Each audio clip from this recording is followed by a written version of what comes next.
नमस्कार, बहुत स्वागत है आपका। बैसाख माह के शुक्ल पक्ष की एकादशी को मोहिनी एकादशी कहते हैं और इस एकादशी का व्रत रखने से व्यक्ति मोह माया के बंधन से छूट जाता है और प्रभु के दर्शन होने लगते हैं, उनका एहसास होने लगता है। इस एकादशी का वरदान व्यक्ति की चिंताओं और मोह माया का प्रभाव को कम करता है। भगवान की यानी ईश्वर की कृपा का अनुभव होने लगता है। पाप प्रभाव कम हो जाते हैं, मन शुद्ध हो जाता है, व्यक्ति की हर तरह के दुर्घटनाओं से सुरक्षा होती है। व्यक्ति को गोदान के इतना पुण्य फल मिलता है। अगर आप मोहिनी एकादशी का व्रत रखते हैं तो कैसे करेंगे पूजा?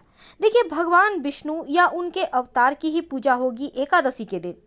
इस दिन सुबह सुबह स्नान वगैरह करके भगवान सूर्य को एक लोटा जल में एक चुटकी हल्दी डालकर अर्घ्य दें और इसके बाद भगवान श्री राम, भगवान श्री हरि की उपासना करें। उन्हें पीले फल, पुष्प, पंचामृत, तुलसी दल अर्पित करें और फिर आप जो फल है, खासकर अगर केला हो तो अच्छी बात है, फिर उनके मंत्रों का जप करें। ओम नमो भगवते वासुदेवाय का जप कर सकते हैं।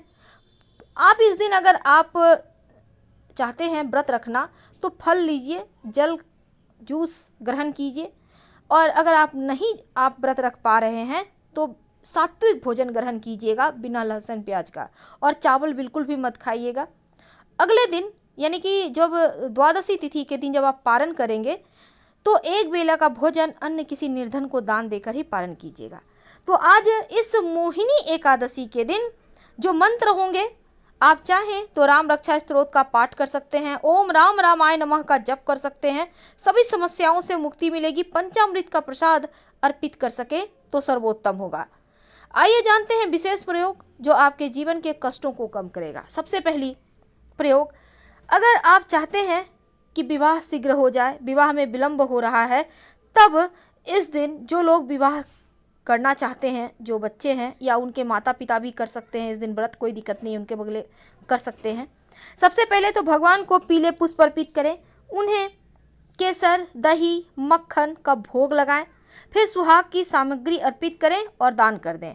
विवाह जल्दी हो जाएगा, जीवन साथी बुद्धिमान और भाग्यवान प्राप्त होगा। अब इस एकादशी के दिन धन के लिए, संतान की प्राप्ति के लिए भी प्रयोग किए जाते हैं।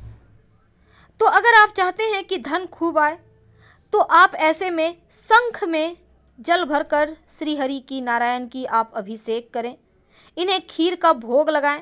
खीर के भोग में आप तुलसी का पत्ता जरूर अर्पित करें, नहीं खीर का भोग लगा सकते हैं तो सफ़ेद मिठाई अर्पित कर दें। फिर ओम नमो भगवते वासुदेवाय नमः का जप 108 बार जप करें तो धन संबंधी कलह क्लेश जो भी समाप्त हो जाता है, कष्ट दूर हो जाते हैं। एकादशी, मोहिनी एकादशी के दिन अगर आप भगवान श्री नारायण, माँ लक्ष्मी की साथ में पूजा करते हैं, श्रीमद् भागवत के 11वें अध्याय का पाठ करते हैं तो जीवन के हर तरह के कष्ट खत्म हो जाते हैं। वैसे आप चाहें तो विष्णु सहस्त्र नाम का भी पाठ कर सकते हैं या फिर श्री हरि का मंत्र जप कर सकते हैं, ओम नमो भगवते वासुदेवाय नमः का भी जप कर सकते हैं। आपकी इच्छा पर है, जो श्रद्धा हो वही दिल से कीजिए। व्यक्ति की ख्वाहिश होती है हर व्यक्ति की जीवन में सौभाग्य बना रहे, तब नर और नारायण यानी भगवान श्री हरि और माँ लक्ष्मी एक साथ जिसमें तस्वीर में हो, एक ही साथ जिसमें हो। बहुत सारे घरों में क्या होता है, आप भगवान श्री हरि विष्णु की पूजा करते हैं, बृहस्पतिवार की कथा करते हैं तो माँ लक्ष्मी उसमें नहीं होती। लेकिन आज के दिन आपको दोनों ही जो एक साथ हैं ऐसे ही तस्वीर की पूजा करनी चाहिए। फिर दक्षिणावर्ती शंख की भी इस दिन पूजा करने का विधान है। भगवान को पीले फल, पीले कपड़े अगर सौभाग्य की प्राप्ति की चाहत है तो, और पीला अनाज अर्पित करें। पीला अनाज में आप गेहूं अर्पित कर सकते हैं और ऐसा करने से सभी चीज़ों का दान कर दीजिएगा। जीवन में सुख, संपत्ति, समृद्धि बढ़ती है। आप चाहते हैं जॉब अच्छा चले, व्यवसाय में आपकी बरकत हो, धन संबंधी समस्याओं को दूर करने के लिए आप तुलसी की पत्ते के माला बनाकर श्री हरि के गले में पहना दें तो आपके धन संबंधी कष्ट दूर हो जाएंगे। और शंख से ही जल उनको अभिषेक कीजिएगा, जलाभिषेक, ये बहुत ज़रूरी है। अब एक खास प्रयोग, संतान अगर नहीं हो पा रही है, संतान की मन्नत आप चाह रहे हैं आपकी संतान हो जाए, तब भगवान विष्णु के बाल स्वरूप की पूजा करें। आप राम जी के भी बाल स्वरूप की पूजा कर सकते हैं और उनको माखन मिश्री, भगवान श्री कृष्ण की भी पूजा कर सकते हैं और माखन मिश्री का भोग लगाइए। बुद्धिमान निरोगी संतान की प्राप्ति होगी और अगर संतान है तो वो बुद्धिमान होंगे। प्रसाद के रूप में ग्रहण कीजिए, इससे आपके जीवन में सुख सौभाग्य बढ़ेगा। तो ये तो बहुत सिंपल सी चीज़ें हैं जो आपके जीवन के हर परेशानियों से आपको मुक्ति दिलाता है। आगे और भी आपको प्रयोग बताएंगे, लेकिन उसके पहले देखिए, पौराणिक कथा के अनुसार समुद्र मंथन हुआ था तो अमृत प्राप्ति के लिए देवताओं और असुरों में आपाधापी मच गई थी। ताकत के बल पर देवता असुरों को हरा नहीं सकते थे, इसीलिए भगवान विष्णु ने मोहिनी का रूप धारण कर असुरों को अपने मोह माया के जाल में फांसकर सारा अमृत देवताओं को पिला दिया, जिससे देवताओं ने अमृत प्राप्त किया और इस कारण इस एकादशी को मोहिनी एकादशी कहा जाता है। वैसे एक कथा भी आती है, इस मोहिनी एकादशी की व्रत कथा है, 2 शब्दों में सुन लें। भद्रावती नामक सुंदर नगर में धनपाल नामक एक धनी व्यक्ति रहता था। स्वभाव से बड़ा ही दान पुण्य करने वाला था। उसके 5 पुत्रों में सबसे छोटे बेटे का नाम धृष्ट बुद्धि था, जो बुरे कर्मों में अपने पिता का धन लुटाता था। एक दिन धनपाल ने उनकी बुरी आदतों से तंग आकर उसे घर से निकाल दिया। अब वह दिन रात शोक में डूबकर इधर उधर भटकने लगा। एक दिन किसी पुण्य के प्रभाव से महर्षि कौंडिल्य के आश्रम में जा पहुंचा। महर्षि गंगा में स्नान करके आए थे। धृष्ट बुद्धि शोक के भार से पीड़ित होकर कौंडिल्य ऋषि के पास गया और हाथ जोड़कर कहा, ऋषि, मुझ पर दया करके कोई ऐसा उपाय बताएं जिसके पुण्य प्रभाव से मैं अपने दुखों से मुक्त हो जाऊं। तब कौंडिल्य कहते हैं, मोहिनी नाम के प्रसिद्ध एकादशी का व्रत करो। इस व्रत के पुण्य से कई जन्मों के पाप भी नष्ट हो जाते हैं। और धृष्ट बुद्धि ने ऋषि के द्वारा बताई गई विधि से व्रत किया, जिससे वह निष्पाप हो गया और दिव्य देह त्याग कर विष्णु धाम को चला गया।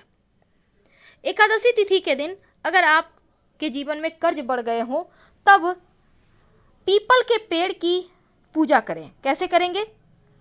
देखिए, भगवान श्री कृष्ण गीता में कहते हैं कि पीपल के वृक्ष को अपना ही स्वरूप बताते हैं और एकादशी के दिन पीपल के वृक्ष में जल अर्पित किया जाए और एक दीपक जलाया जाए। पीपल की 11 बार या 7 बार परिक्रमा करें, ओम नमो भगवते वासुदेवाय कहते हुए, तो कर्ज की समस्या से छुटकारा मिल जाता है, जीवन में सुख सौभाग्य बढ़ता है। बहुत सिंपल है। भगवान श्री हरि को मनाना, जीवन के सारे कष्ट वो दूर कर देते हैं। और द्वादशी तिथि के दिन जब आप पारण करेंगे, तब कम से कम एक व्यक्ति भरपेट भोजन कर ले, इतना आप सीधा निकाल दें, फिर आप पारण करें तो अच्छा होगा।